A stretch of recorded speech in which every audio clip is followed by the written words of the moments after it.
भक्ती नृत्य करीत. त्या संघटनेच्या कथेमध्ये आलेल्या भक्तीचं नृत्य चालू आहे. ज्ञान वैराग्याचं सुद्धा नृत्य चालू आहे. आणि मग ती भक्ती सांगते तिला पुष्टी मिळाल्यामुळे सकल भुवन मध्ये निर्धनास्तेती धन्या. या सर्व विश्वामध्ये धन्य माणसं ती आहेत की जे निर्धन आहेत तरी सुद्धा ती धन्य आहे. धनवानाला धन्यता नाही. मग तो निर्धन का असे ना, निर्धन आहे म्हणून धन्यता नाही. निर्धन असो धनवान असो कसाही असू दे, निर्धन जरी असला तर त्याला आपण दरिद्री म्हणतो निर्धनाला. पण भक्ती म्हणते जो तो जरी निर्धन असला तर त्याच्याकडे भक्तिरूपी धन जर असेल, निवसती हृदयेशम श्रीहरेर भक्तिरेका, त्याच्या हृदयात भगवंताच्या निर्मळ भक्तीचा प्रवेश आहे, निर्मळ भक्तीचं वास्तव्य आहे. धन्य आहे त्याचं जीवन. मग तो श्रीमंत असो गरीब असो कोणत्याही जातीचा असो. जातीने माणूस धन्य होत नाही, पैशाने धनाने धन्य होत नाही, मानाने धन्य होत नाही, स्थानाने धन्य होत नाही. मग तो आपल्या अंतःकरणाच्या वृत्तीने धन्य होत असतो, भक्तीने धन्य होत असतो. म्हणून ज्याच्या हृदयात श्रीहरीची निर्मळ भक्ती आहे त्याचं जीवन धन्य आहे. सकल भुवन मध्ये निर्धनास्तेपी धन्या. पंचदशिकार धन्य त्याला म्हणतात की ज्यानं स्वतःचा आत्मा ओळखला. धन्योहम धन्योहम स्वात्माना म्हणजे सवीर मी. ज्यानं आपला आत्मा ओळखला त्याचं जीवन धन्य आहे. ज्याला साक्षात्कार झाला त्याचं जीवन धन्य आहे. तुकाराम महाराज म्हणतात आमचा जन्म धन्य आहे. कशामुळे? काही लॉटरी लागली तुम्हाला? नाही हो.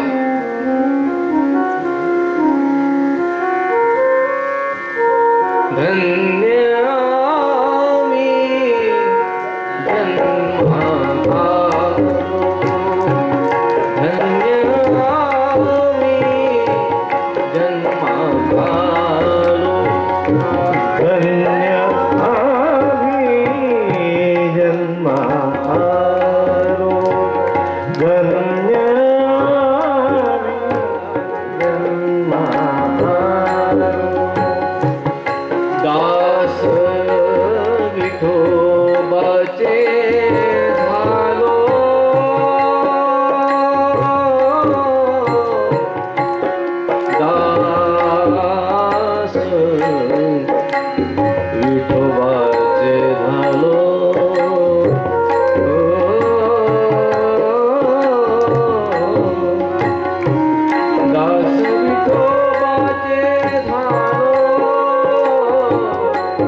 आपण म्हणायचं धन्य आम्ही जन्म आलो, आम्ही भागवतात आलो.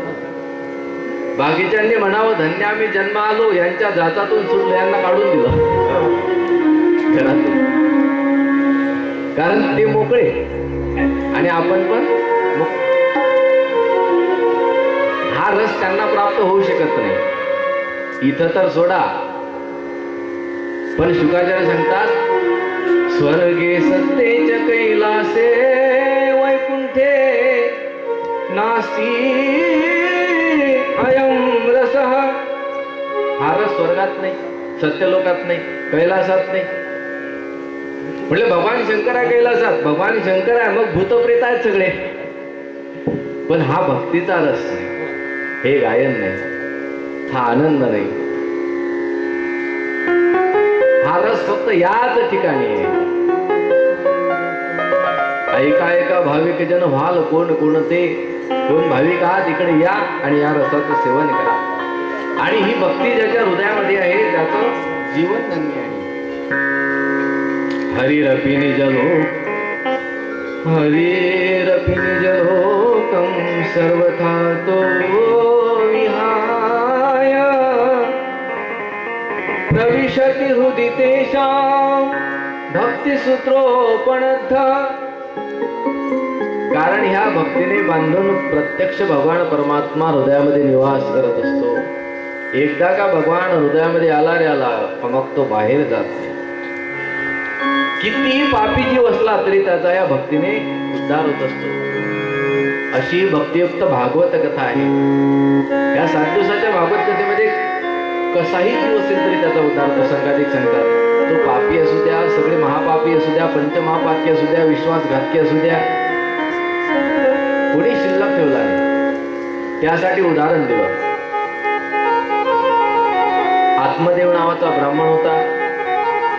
तुंगभद्रा नदीच्या तटावर त्याचं अभूत पत्तन नावाचं शहर होतं, त्या ठिकाणी तो राहायचा. ब्राह्मण भिक्षुक होता, भिकारी नाही. हा, भिकारी आणि भिक्षुक याच्यात फरक आहे.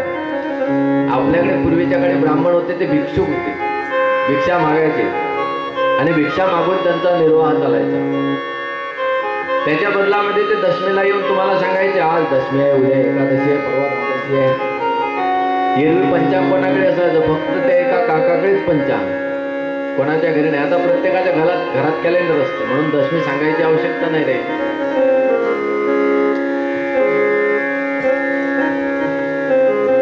काही दिवसानंतर दिंडीची सुद्धा आवश्यकता नाही राहणार कदाचित. ज्यांच्याकडे पंचांग नाही त्यांना दिंडीवरून कळते आजची दशमी आहे, दिंडी निघाली म्हणून दिंडीवरून कळते. तेवढ्यासाठीच दिंडी असते. दिंडी म्हणजे काय? भक्तीचा प्रचार, त्याचं नाव दिंडी. दिंडी म्हणजे प्रचार करणे. मग हा भिक्षुक होता आत्मदेव. भिक्षुक असून पण वित्तवान लोके, अतिशय श्रीमंत होता. तत्प्रिया धुंदुली स्मृता, त्याची अतिशय आवडती लाडकी बायको होती. नाहीतरी बायको म्हटली की लाडकीच राहते असं म्हणतात. बायको म्हटली की लाडकीच राहते. तत्प्रिया धुंदुली स्मृता, तिचं नाव होतं धुंदुली. पण धुंदुलीच्या स्वभावाचं वर्णन केलं. धुंदुली कशी होती? स्ववाक्य स्थापिका, नित्यम सुंदरी सुकुलोद्भवा. तिच्या ठिकाणी 2 गुण होते. एक सुंदर होती आणि दुसरी सुकुलोद्भवा, चांगल्या कुळामध्ये जन्माला आलेली होती. आता तुम्हाला चांगल्या कुळातली सुंदर सगळ्याच गोष्टी अशा जर चांगल्या पाहिजे तर काही ना काही अवगुण तर सहन करावे लागतील. काही गुण पाहिजे तर काही अवगुण सहन करा. मग ही सुंदर आणि सुकुलोद्भव असल्यामुळे नामदेव महाराज सांगतात सुंदरतेच्या ठिकाणी दोष असतात, सर्वांच्या ठिकाणी असतात असं नाही, पण असू शकतात. सुंदर आणि पतिव्रता हे दुर्लभजी जातात, हा त्यामधला दोष असतो. मग धुंदुली अतिशय सुंदर होती, चांगल्या कुळामधली होती, म्हणून तिचा स्वभाव होता स्ववाक्य स्थापिका, म्हणजे मेरी सुनो, मी म्हणेल तसं राहायचं.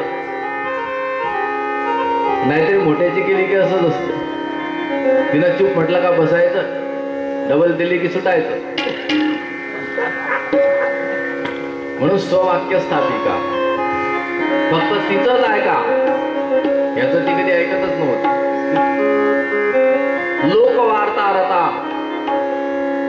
म्हणजे लोकांच्या वार्ता तिला जास्त आवडायच्या. आजूबाजूला काय झालं, कोणाची सून पडून गेली, कोणाची परत आली, कोणाच्या घरी काय झालं, ह्या सगळ्या वार्ता, गावातली खबर तिच्याकडेच. क्रूरा स्वभाव, थोडासा क्रूर होता. प्रायशः बहुजल्पिका, जास्त बडबड करणारी होती. पण शूराच्या गृहकृत्येषु, पण घर कामामध्ये मात्र अतिशय हुशार होते. अतिशय महत्वाचं लक्षण आहे ना. बाकीचे सहन करतो माणूस, बाकीची त्यामधून मायनस होत असतात. आळंदी पंढरपूरच्या वारीमध्ये आनंदच आनंद असतो. असं आहे का? एवढ्या मोठ्या उन्हामध्ये आपण चालतो तर आनंद आहे काय उन्हात चालणे? पायाला सालं पडतात, चेहरे काळे पडतात. बघा वारकरी कसे दिसतात पंढरपूरला येईपर्यंत, सगळे काळे पडतात. तरी म्हणतात ते वारीसारखा आनंद नाही. हे तर दुःख आहे. पण जो भजनाचा आनंद त्यांना मिळतो, त्या भजनामधून हे दुःख वजा होत असते आणि शिल्लक राहत असते तो आनंद. नाहीतरी संसार म्हटला की सुख दुःखाचं मिश्रण आहे. मग ज्या ठिकाणी दुःखामधून सुख वजा होत असते आणि दुःख शिल्लक राहत असते त्याला म्हणतात दुःखदायी कर्म. आणि ज्या ठिकाणी सुखामधून दुःख वजा होत असते आणि सुख शिल्लक राहत असते त्याला म्हणतात सुखदायी कर्म. हे प्रत्येक ठिकाणी दोघांचं मिश्रण असणार आहे, सुख आणि दुःख. मग त्याप्रमाणे ही धुंदुरी सुद्धा गृहकृत्येषु शूरा, घरकामामध्ये अतिशय शूर होती. कृपणा, कलहप्रिया आणि संसार जोडण्यासाठी अतिशय योग्य होती. संसार जोडायला बाई कशी असावी लागते? कंजूस. संसारातलं एक वर्म आहे, बाई कंजूस असावी, माणूस उदार असावा, तो संसार चालतो. नाही तर माणूस कंजूस आहे आणि बाई उदार आहे, मोठा घोटाळा आहे. बाईची इच्छा आहे देणगी द्यायची, पण माणूस तुला कोणी सांगितलं होतं सप्त्याला वर्गणी? कधीच नाही, कारण तिच्याकडे अधिकार कमी असतो. म्हणून माणूस उदार असावा, बाई कंजूस असावी. याला जेव्हा काहीही करायचं असेल तेव्हा हा स्वतःच्या अधिकाराने करतो, परंतु ती मात्र संसार जोडतच राहते बिचारी. म्हणून कृपणा, कलहप्रिया. पण हा आणखी एक मोठा अवगुण होता, तिला भांडणं जास्त आवडायची. एखाद्या दिवशी कोणाची भांडणच जर झालं नाही किंवा कोणाचं भांडण पाहायला ऐकायलाच नाही मिळालं तर ती म्हणायची कसा दिवस सुना सुना वाटते, असं वाटते की भागवत मोडलं. जसं काला झाल्यानंतर वाटते त्याप्रमाणे तिला वाटायचं की ज्या दिवशी भांडणच झालं नाही. कलहप्रिया. आध्यात्मिक चिंतन केलं तर आत्मदेव हा आपला जीव आहे. आत्मा नव्हे, जीव. जीव त्याला म्हणतात की ज्या चैतन्याला मायेची उपाधी लागली आणि ते संकुचित बनलं, शरीर रूपी उपाधीमध्ये व्याप्त झालं, त्याला म्हणतात जीव चैतन्य. तर हा जो जीव आहे कर्माने व्याप्त झालेला, या जीवाला म्हणतात आत्मदेव. जो बुद्धी अधिष्ठान, त्याचं बुद्धीचं ते अधिष्ठान आहे आणि त्या चैतन्यावर बुद्धी ही अध्यारूत आहे. म्हणून बुद्धी ही त्या चैतन्याची पत्नी आहे, धुंदुली. जीवाची बायको बुद्धी. आत्मदेव जसं धुंदुलीचं ऐकायचा, मला सांगा प्रत्येक आत्मदेव धुंदुलीचं म्हणजे आपल्या बुद्धीचं ऐकतो की नाही? आता आम्ही सहज जरी सांगितलं की आत्मदेव धुंदुलीचं ऐकतो तरी माणसं आपल्या घरावरच घेऊन टाकतात, तुम्ही आमच्यावर उठाल. ते प्रपंचावर नाही, आत्म्याचं बुद्धीचं हा जीव ऐकतो. म्हणजे कोणतंही कार्य करा, जोपर्यंत तुम्हाला बुद्धी ऑर्डर देत नाही की त्याला हे करायचं म्हणून, तोपर्यंत तुम्ही करू शकत नाही. पण जेव्हा आपल्या बुद्धीने निश्चय केला नाही हे करायचं, त्यावेळी आपण त्या कार्यामध्ये पूर्णपणे प्रवेश करतो आणि ते कार्य परिपूर्ण करत असतो. म्हणून जीवाची पत्नी आहे बुद्धी आणि बुद्धीचे हे स्वभाव आहे. बुद्धी एवढी विचित्र आहे की एक क्षणभर सुद्धा बुद्धी स्थिर राहत नाही, सारखी भ्रमिष्ट इकडे तिकडे अनेक अनंत कार्यामध्ये ती व्यग्र होत असते. शिवाय आपल्या बुद्धीला भांडणं जास्त आवडतात का? भागवत, या भागवतात जरी आता भांडणाचा थोडा आवाज आला आणि दुरून माणसं इकडे नाहीत पाहत, मागे पाहतात कोणाचं चिकटलं. म्हणजे भांडण हे बुद्धीला आपल्या जास्त आवडतं. प्रायशा बहुजल्पिका. मला सांगा, तुम्ही जरी झोपले तरी बुद्धी झोपते. आपण पडलो पण बुद्धीत विचार चालूच आहे, काय करायचं काय नाही करायचं ते बुद्धी काही ना काही चालू ठेवत असते खटापटा. म्हणून तिला कलहप्रिय आहे, कृपण आहे, बहुजल्पिका आहे, लोकवार्तारत आहे, हे सगळे लक्षणं बुद्धीची आहे. त्यांचं एक वैशिष्ट्य आहे, यांना संततीच नाही. संतती नसल्यामुळे आत्मदेव फार दुःखी आहे. आणि मग एक दिवस आत्मदेवाने विचार केला, एवढं मोठं धनधान्य वैभव संपत्ती आहे पण संततीने काय करायचं? राजा दशरथाला सुद्धा एवढं वैभव खात होतं. राजा दशरथही दुःखी होता. मग माझं काय? म्हणून दुःखी असणारा आत्मदेव एक दिवस वैतागला, घर सोडलं, वनामध्ये गेला. म्हटलं आता जीवच देऊन टाकतो. लोक पण नावं ठेवतात, समाजामध्ये ऐकावं लागते. वास्तविक त्याने समाजाचं न ऐकता प्रत्येकानं आपला स्वतःचा विचार करावा. समाज काय म्हणतो त्याही पेक्षा मी काय करतो आणि मी बरोबर आहे का चुकीचं आहे, स्वतःचा विचार करून त्यानं जगावं. आणि जेव्हा आपल्याला स्वतःचा विचार सुचत नाही तेव्हा आपण अज्ञानाच्या पोटी आत्महत्येचा विचार करत असतो. म्हणून याने आत्महत्येचा विचार केला, वनामध्ये गेला, एका सरोवराच्या किनारे शेजारी बसला. तेवढ्यात त्या ठिकाणी एका यतीचं आगमन झालं, संन्याशाचं.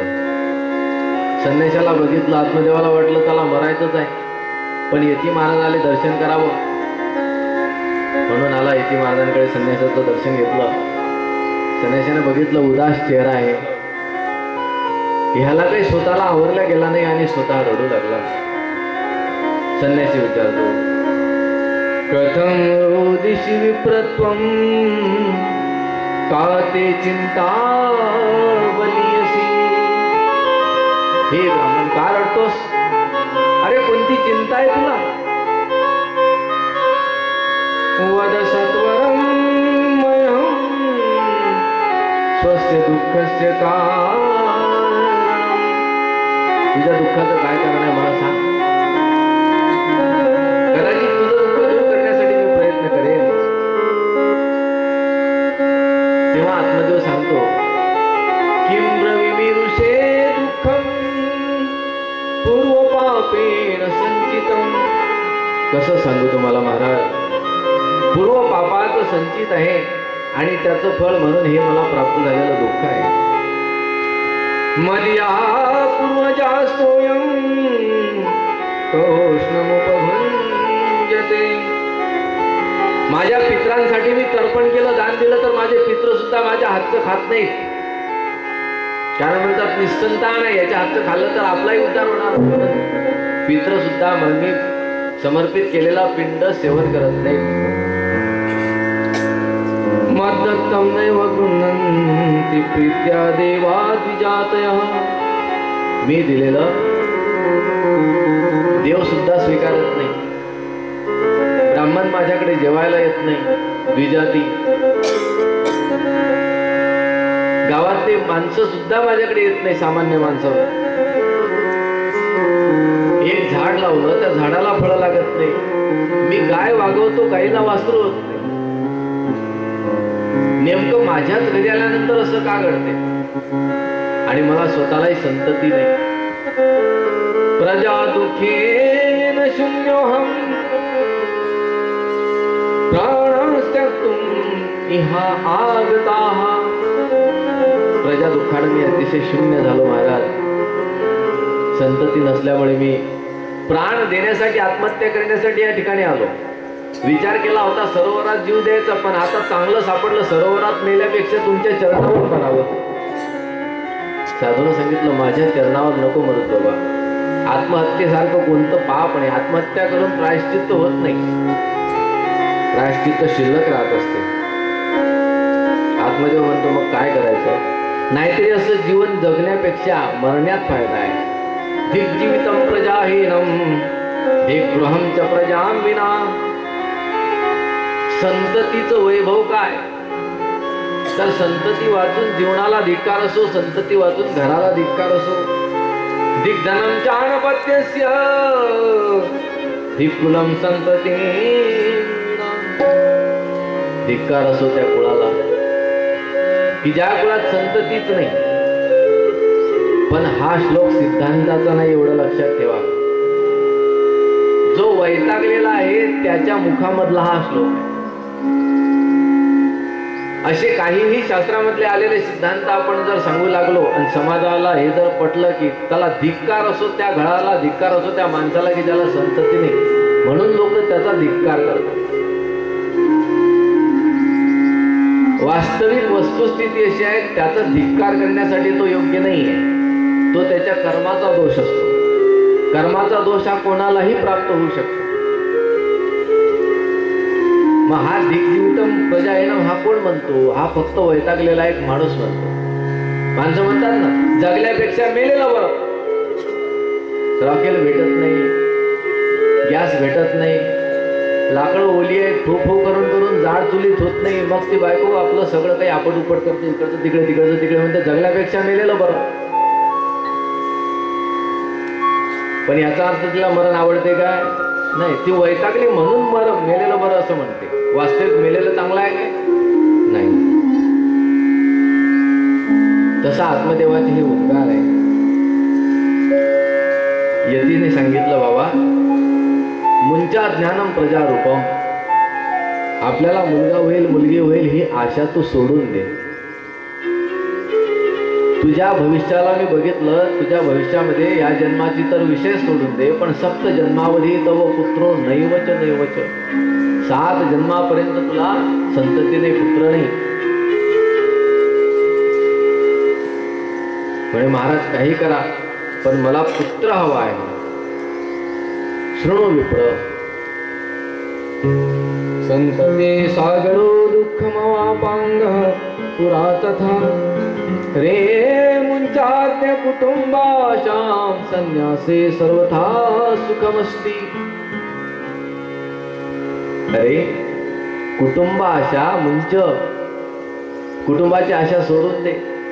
भरपूर फिरला पण कुठं नाही जमत ना, मग आता सोडून दे विषय. माणसं सोडत नाही. संन्याशाने सांगितलं सोडून दे कुटुंबाशा, कारण तुझ्या प्रारब्धात नाही. म्हणून आपल्याला पुत्र होईल संतती होईल याची अपेक्षा ठेवू नकोस. संन्यासे सर्वथा सुखम. भरपूर काळ लोटला, आता तुझा संन्यासाचा काळ यायला लागला, तर प्रपंचाचा त्याग करून आता संन्यास आश्रमामध्ये प्रवेश घे आणि संन्यासी हो. महाराज संन्यासी होऊन मी काय करू? तुम्हाला अजून गृहस्थातला आनंद माहिती नाही, म्हणून तुम्ही म्हणता की संन्याशाला खरा आनंद आहे. पण जेव्हा मागे पुढे 2-4 नातू खेळतात, एक दाढी ओढतो, एक जटा ओढतो, पाठीमागे केस ओढतो, एक मिशी ओढतो, एक आबा म्हणतो, एक काही म्हणतो, तेव्हा तो जो आनंद असतो हा तुम्हाला नाही कळणार. म्हणून तो एक वेगळा आनंद आहे. अरे विवेक कर म्हटले, विवेकेन भवेत किम्मे. विवेकाने माझं जीवन सुबल नाही होणार. पुत्रम देही बलादपि. तुम्ही काही करा, तुमच्या शक्तीने का होईना पण मला पुत्र होईल असं काहीतरी करा. नो चेत तेजान्यहं प्राणांस त्यक्तुम ह्यागता. प्राणां त्वत् अग्रे त्यक्तुम.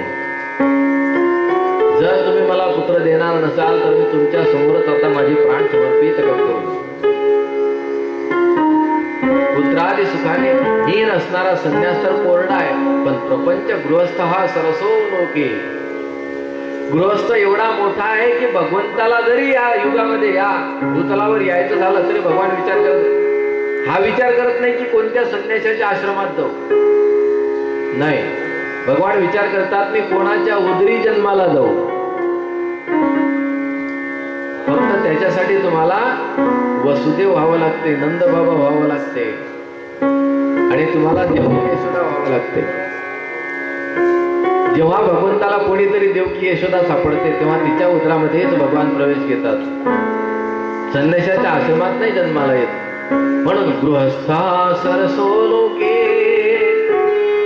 गृहस्थी हा श्रेष्ठ आहे, महान आहे.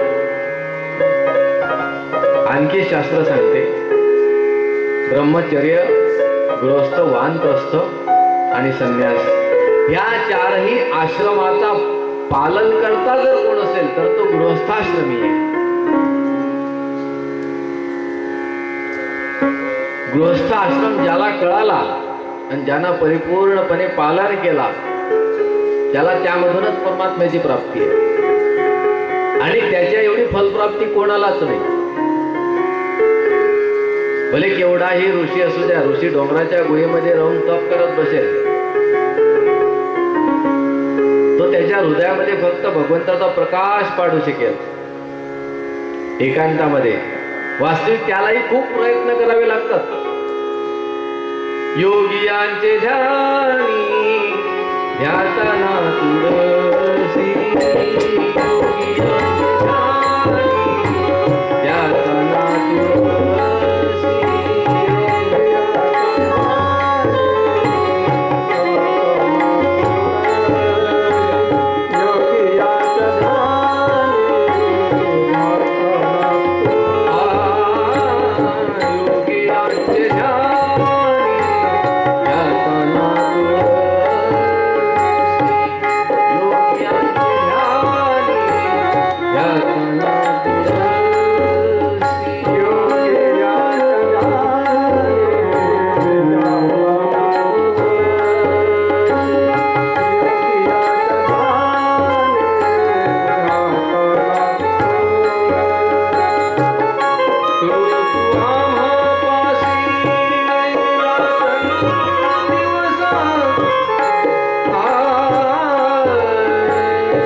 योगियांचे ध्यानी ध्यातना तुळसी,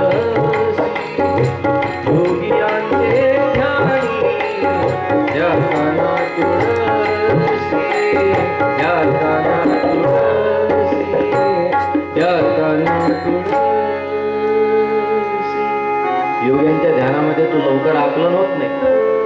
पण गृहस्थाला ध्यान करायची गरज नाही. हात उठला का म्हणतो बाबा बाबा बाबा,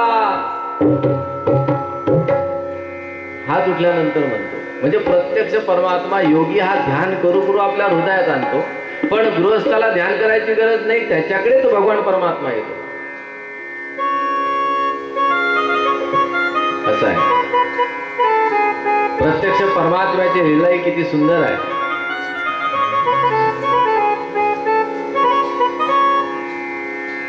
कहन लगे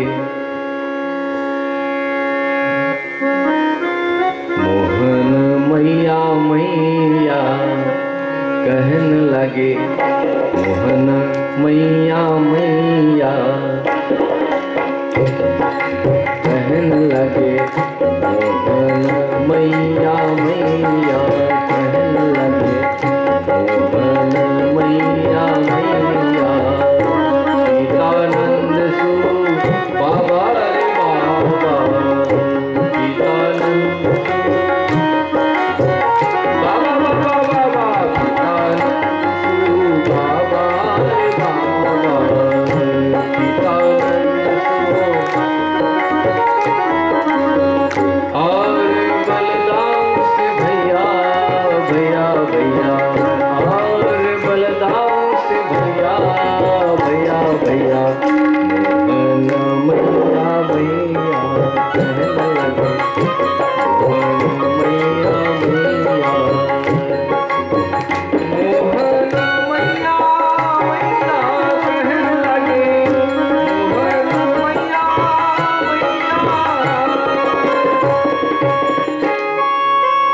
गृहस्थामध्ये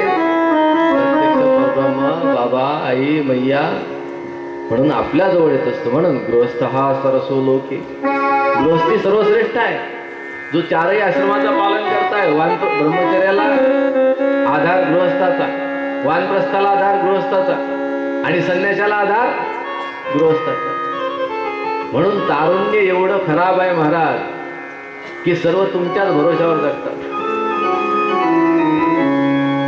लहान मुलगा असतो तोही तरुणालाच फक्त बाबा शाळेचं सगळं काही मागतो. पेटी पाहिजे, पुस्तक पाहिजे, दप्तर पाहिजे, पेन पाहिजे, फी पाहिजे, शाळेत जायला भाडं पाहिजे, पॉकेट मनी पाहिजे. काळ बदलला ना आजकाल, हा नवीन आला पॉकेट मनी. झालं मुलगा त्याचं काम करतो, निघून जातो, तेवढ्यात मुलगी येते. माहिती आहे तुम्हाला, मुलीचं होऊन गेलं का त्याच्यानंतर बायको येते. थैली घेऊन बाजाराला जायचं, असं करायचं तसं करायचं, हे आणायचं ते आणायचं, कांदे नाही, मिरची नाही, बटाटे नाही, वांगे नाही. ती घेऊन जाते, तेवढ्यात मग त्याचाही बाप येतो. बाबा खोकला येतो, खोकल्याची औषधी पाहिजे. त्याचं होत नाही तर म्हातारी येते, भलते पाय दुखता भाऊ, दवाखान्यात चालतो काय. त्याचं होत नाही तर एखादे महाराज येतात. महाराज आले का जय हरी या या या, बरं झालं, काय आनंद आहे. महाराज म्हणतात फार लांबून आलो मुंबईवरून, भूक फार लागली, जेवायची व्यवस्था आहे काय. म्हणजे सर्वांचा भार तरुणाच्या डोक्यावर. म्हणून तरुणाने एवढं बलवान झालं पाहिजे की सर्वांना सांभाळलं गेलं पाहिजे. आणि जो सर्वांना सांभाळू शकतो या गृहस्थ आश्रमामध्ये, त्याचा गृहस्थ आश्रम सफल होऊ शकतो. म्हणून म्हटलं गृहस्थ हा सरसो लोके, सर्वात मोठा तो आहे. सर्वात मोठा, त्याच्या एवढा मोठा कोणीच नाही, सर्वांचा आधार आहे. याही दृष्टीनं आतमध्ये म्हणतो गृहस्थ सरसो लोके. संन्यास तर कोरडा आहे, तो एकट्याचाच उद्धार करू शकतो, पण पुत्र पुत्र समन्विता हा सर्वात मोठा आहे. संन्यासानं विचार केला येतीनं, हा काही ऐकणारा दिसत नाही, याला मुलगा पाहिजेच, नाहीतर हा खरंच जीव देईल. म्हणून एक फळ घेतलं झोळीमधलं, भगवंताच्या नावाचा उच्चार केला. भगवंताच्या नावाचा उच्चार करून त्याला ते फळ देऊन टाकलं. कृष्णाय वासुदेवाय हरये परमात्मने प्रणतः क्लेशनाशाय गोविंदाय नमो नमः. सर्व क्लेशांचा नाश करणार आहे, तर याच्याही क्लेशांचा नाश कर बाबा. आणि फळ त्याच्या हाती दिलं, हे घे, घरी जा, तुझ्या पत्नीला खायला दे. फळ खाल्ल्यानंतर तुझी पत्नी गर्भवती होईल. त्याच्यानंतर तिला सांगायचं 1 वर्षभर कसं राहायचं. नुसतं फळ खाऊन चालणार नाही. फळ दिलं आणि तिने खाल्लं तर तो जन्माला कसाही येईल. म्हणून त्याच्यासाठी पुत्र पाहिजे तर चांगला पाहिजे. मग त्यासाठी म्हणतात 1 वर्षापर्यंत सत्यम शौचम दयादानम एक भुक्तम तू भोजनम. गर्भवती स्त्रियांसाठी नियम सांगितला, लिहून ठेवा. आपल्या सुनबाईला सांगू शकता, मुलीला सांगू शकता, कोणी शेजारी पाजारी नसली तिलाही सांगू शकता. पहिला नियम आहे, कमीत कमी गर्भवती असेपर्यंत, म्हणजे पोटात बाळक आहे तोपर्यंत खोटं बोलायचं नाही. जर ही खोटं बोलत राहिली तर हा आयुष्यभर लबाडक्याच करेल. म्हणून वर्षभर सत्य बोलायचं, सत्यम.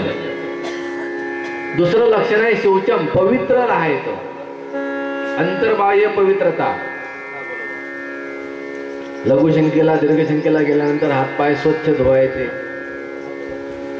अपवित्र स्थितीमध्ये कुठं जायचं नाही, गोमूत्राचा उपचार करायचा, अशी अंतर्बाह्य पवित्रता ठेवायची. दया, दयाळू स्वभाव ठेवायचा. जे कारंजले गांजले त्यासी म्हणे जो आपुले.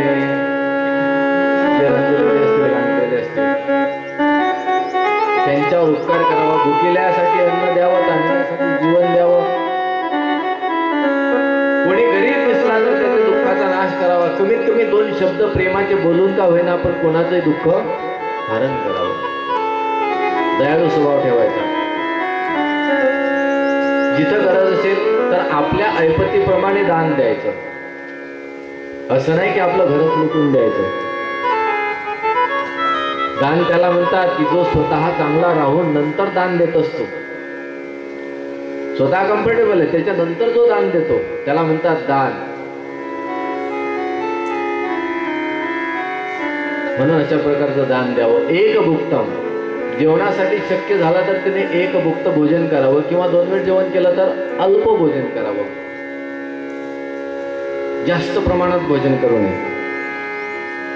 वर्षावधी स्त्रिया कार्यम, 1 वर्षपर्यंत अशा प्रकारच्या नियमानं राहावं. तेव्हा तेन पुत्र ते निर्मला, म्हणजे गर्भामध्ये पोटामध्ये मुलगा जन्माला यायच्या अगोदर, मुलाच्या गर्भपोटात यायच्या अगोदर पासून हे नियम प्रारंभ करायचे. आत्मदेवाने सांगितलं फळ खायचं नंतर, पण फळ खाण्याच्या अगोदर पासून या नियमाला प्रारंभ कर, असा विधी दिला. 1 वर्ष, तेव्हा मुलगा चांगला जन्माला येईल. आत्मदेव अतिशय आनंदित झाला. आयुष्यभर ज्याची इच्छा केली ती इच्छा परिपूर्ण होणार आहे म्हणून त्यानं फळ घेतलं. आनंदानं घरी आला. घरी आल्यानंतर पत्नीला फळ दाखवलं, सगळा समाचार दिला. बघ अशा अशा प्रकारचे यती महाराज भेटले, त्यांनी हे फळ दिलं आणि या फळापासून आपल्याला पुत्र होणार आहे, हे फळ तू खा.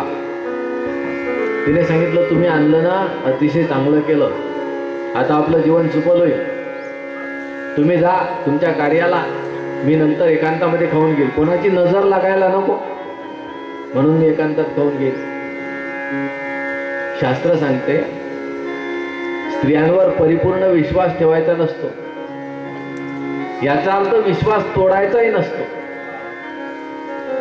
म्हणजे केवळ पूर्ण विश्वास तोडूनच दिला तर तुम्ही सारखे संशयखोर व्हाल, आणि विश्वास परिपूर्ण ठेवला तर तुम्ही खड्ड्यात पडाल. म्हणून काही गोष्टी अशा असतात की दोघांनी मिळूनच करायच्या. तर फळ खाण्यासाठी दिलं आणि आत्मदेव निघून गेला. धुंदुलीने फळ घेतलं, विचार केला हे फळ खाल्ल्यानंतर मी गर्भवती राहील, गर्भवती राहिल्यानंतर माझ्याकडून काम होणार नाही, मग ननंदा येतील, घर लुटून नेतील, पुढे गर्भ आडवा आला तर सिझरिंग करावं लागेल, मला हे खायचं नाही ते खायचं नाही, सगळी बंधनं येतील. कारण धुंदुलीचं जीवन वेगळं गेलं ना, म्हणून धुंदुली त्यापासून थोडीशी दूर विचार करू लागली. योगायोगाने तिची बहीण आली. बहिणीला तिने ही कथा सांगितली. मग बहिणीने सांगितलं तू चिंता करू नकोस, तुला भीती आहे ना, तू फळ खाऊ नकोस. मी गर्भवती आहे, मग मी मला होणारी संतती तुला देईल आणि तू हे फळ फेकून दे. ती म्हटली पण फेकून कसं द्यायचं, संन्याशाने दिलेलं आहे, काही झालं तर. मग म्हटली एक काम कर, गाईला खायला दे, काहीच होणार नाही. मग गाईला फळ खायला दिलं आणि हिने मग गर्भवती होण्याचं नाटक केलं. सर्वांना कथा माहिती. नाटक करून अनेक दिवस गेले. काही दिवस गेल्यानंतर जेव्हा बहिणीला मुलगा झाला, तिने मग मुलगा आणून दिल्यानंतर जाहिरात केली, मुलगा झाला, मुलगा झाला. आत्मदेवाला अतिशय आनंद वाटला. पण मूळ नक्षत्रावर आला, 6 महिनेपर्यंत मुख पाहायचं नाही मुलाचं. आत्मदेव म्हणतो 6 काय 12 महिने पाहणार नाही. झाला ना मुलगा, बस. अतिशय आनंदित झाला आत्मदेव. आश्चर्य काय, इकडे आत्मदेवाला मुलगा झाला आणि तिकडे गाईला पण मुलगा झाला. आत्मदेव म्हणतो काही आश्चर्य घडलं, माझ्या गाईला पण मुलगा झाला. त्याचं नाव गोकर्ण, कारण त्याचे कान गाईसारखे होते म्हणून त्याचं नाव ठेवलं गोकर्ण. धुंदुलीच्या मुलाचं नाव ठेवलं धुंदुकारी. मोठे झाल्यानंतर दोघांचं वर्णन केलं. गोकर्णो पंडितो ज्ञानी. गोकर्ण हा पंडित निघाला, विद्वान, आणि धुंदुकारी महाखला, स्नान शौच क्रियाहीन. धुंदुकारी बाळा आंघोळ करतो काय, तो म्हटला गोळी घेतली. कधीच आंघोळ करायचं कारण नाही. अरे कुठं चालला, म्हटलं बाहेर चाललो 2 नंबरला. डब्बा कुठं आहे, म्हटला गरजच नाही. शौचहीन, या सर्व क्रियांनी तो हीन. स्नान शौच क्रियाहीन. हे धुंदुकारीचं जीवन आहे. आपल्यातही असे धुंदुकारी काही काही असतात. स्नान शौच क्रियाहीन. नेहमी हातामध्ये चाकूसरा घेऊन धावायचं, चालायचं, पळायचं, फिरायचं. पण धुंदुककारी एवढा क्रूर होता की लहान लहान मुलांना पळवून नेऊन विहिरीत फेकून द्यायचा. नफा तोटा काहीच नाही, गरज काहीच नाही, पण लहान मुलांना विनाकारण वध करायचा. अशा प्रकारचं त्याचं वर्णन केलेलं आहे. म्हणजे अतिशय क्रूर स्वभाव. त्याचं नाव धुंदुककारी. दररोज फक्त बापाकडे येऊन पॉकेट मनी घेणार, तेवढीच बापाची त्याची गाठ. एकदा पॉकेट मनी खिशात भरला का चालला, खाली होईपर्यंत भेटायला नाही येणार. पॉकेट मनी देऊन देऊन बाप पण वैतागला. एक दिवस बाप जेवायला बसलेला, नेमकं जेवणाला ताट घेतला आणि तेवढ्यात हाला पॉकेट मनी मागायला, मला पैसे पाहिजेत. बापाने सांगितलं पैसे नाही. याने बापाच्या समोरचं ताट घेतलं, लोटून दिलं आणि बापाला 2 तळाखे दिले म्हणतात. तेव्हा आत्मदेवाला पश्चात्ताप वाटला आणि मग आत्मदेव म्हणतो, वंद्यत्वं तु समीचीनं कुपुत्रो दुःखदायक.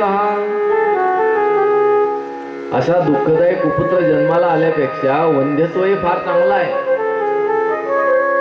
पण मला माहिती नव्हतं, चांगला होतो वांद्या होतो तर वांज होतो तर. हा असा कुपुत्र जन्माला आला आणि आता आयुष्यभर पापच भोगवतो, दुःख सहन करायचं.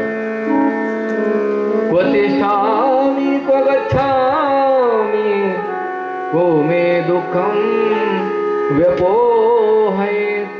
आता मी कुठं जाऊ, कुठं राहू, माझ्या दुःखाचा कोण परिहार करेल, कोण माझ्या दुःखाचा नाश करेल.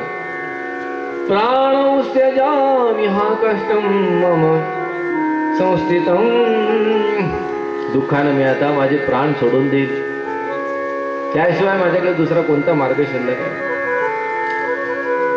जेव्हा दुःखी झाला तेव्हा गोकर्ण आत्मदेवाच्या जवळ आला आणि मग गोकर्ण आपल्या पित्याला उपदेश करतो, बाबा असार खलु संसारो दुःखरूपी विमोहक. हा सगळा संसार असार आहे. सार परमार्थ आहे. सार सार सार नाम विठोबा तुझे सार. परमार्थ असार आहे, प्रपंच असार आहे आणि परमार्थ सार आहे. दुःखरूपी विमोह कशा प्रकारचा हा संसार आहे. सुतः कस्य धनं कस्य स्नेहवान ज्वलते अनिशम. कोणाचा मुलगा, कोणाचं धन, सगळं काही इथं टाकून जाणार आहोत. आपल्या सोबत काहीही जाणार नाही, सगळं सोडून निघून जायचं आपल्याला. मग तुम्ही कशासाठी हा लोभ धारण करता बाबा. इंद्राला सुद्धा किंचित सुख प्राप्त होत नाही. न चेंद्रस्य सुखम किंचित.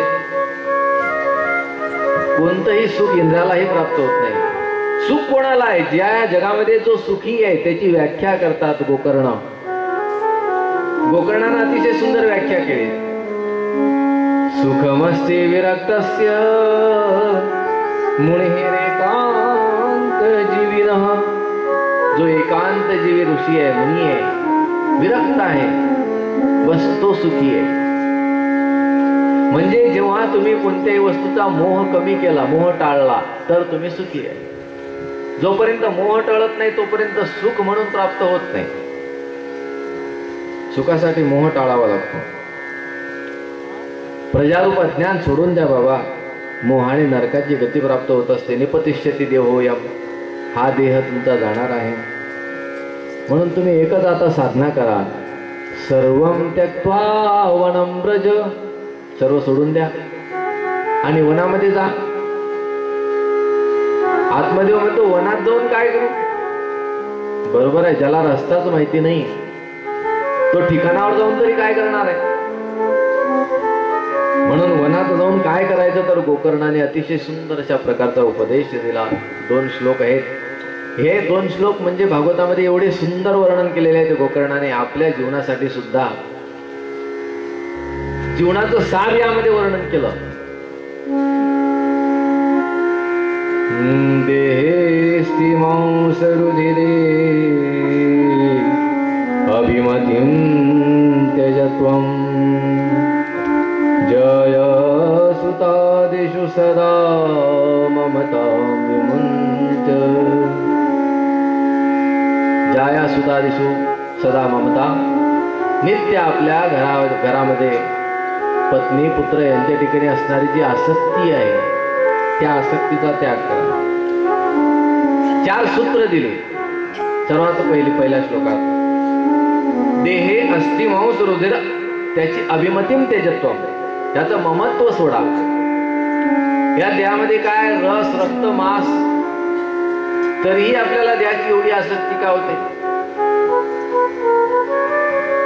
या देहाला आपण पूर्ण पोषण करत असतो. पिंड पोसावे हे अधमाचे गुण म्हटलेले आहेत. पिंडाचं पोषण करायचं नाही, पिंड पालन करायचं आहे. याला पुष्ट करायचं नाही, फक्त पालन करायचं आहे आणि याच्याकडून साधना करून घ्यायची. म्हणून देहाचं जे ममत्व आहे, अहम अध्यास मम अध्यास, या अध्यासांचा त्याग करा. अध्यास ठेवू नका. दुसरा सिद्धांत दिला, ज्या सुतादिषु, पत्नी पुत्र आदीच्या ठिकाणी असणारी जी ममता आहे त्या ममतेचा त्याग करा. आसक्ती सोडा घरात. तिसरा सिद्धांत आहे, पश्यानिशं जगदिदं क्षणभंगनिष्ठं, ह्या जगाला क्षणभंगनिष्ठ आहे अशा प्रकारचं पहा. वैराग्य राग रसिको भव भक्तिनिष्ठ, आणि चौथा सिद्धांत दिला, वैराग्य रागाने युक्त व्हा, भक्तिनिष्ठ व्हा. वैराग्य युक्त होऊन त्या परमात्म्याची भक्ती करा. त्याशिवाय तुमच्या जीवनाची सफलता नाही होणार. दुसऱ्या श्लोकामध्ये मग त्यांना आणखी पॉझिटिव्ह सांगतात. त्याग कशाचा करावा पहिल्या श्लोकात, आणि प्राप्त काय काय करावं दुसऱ्या श्लोकात.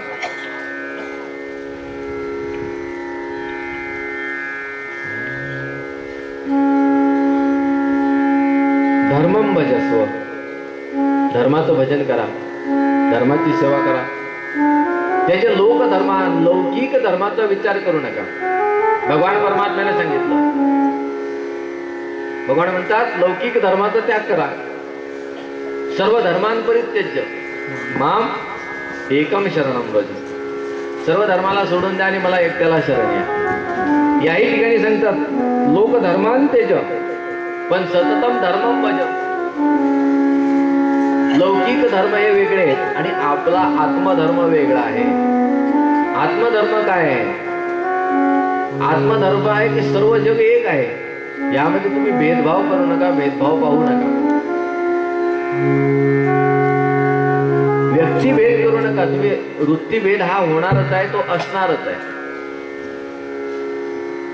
परंतु व्यक्तिभेद असू शकत नाही. म्हणून व्यक्तिभेद टाळा. लौकिक धर्म सोडून जो आत्मधर्म आहे आत्मधर्माचं पालन करा.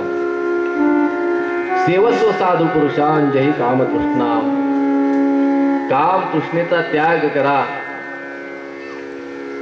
आणि साधू पुरुषांची सेवा करा. संतन के संग लाग रे, सांगितलं की तुम्हाला जर काही करायचं असेल तर संतांच्या संगतीमध्ये, संतन के संग लाग रे तेरी अच्छी बनेगी.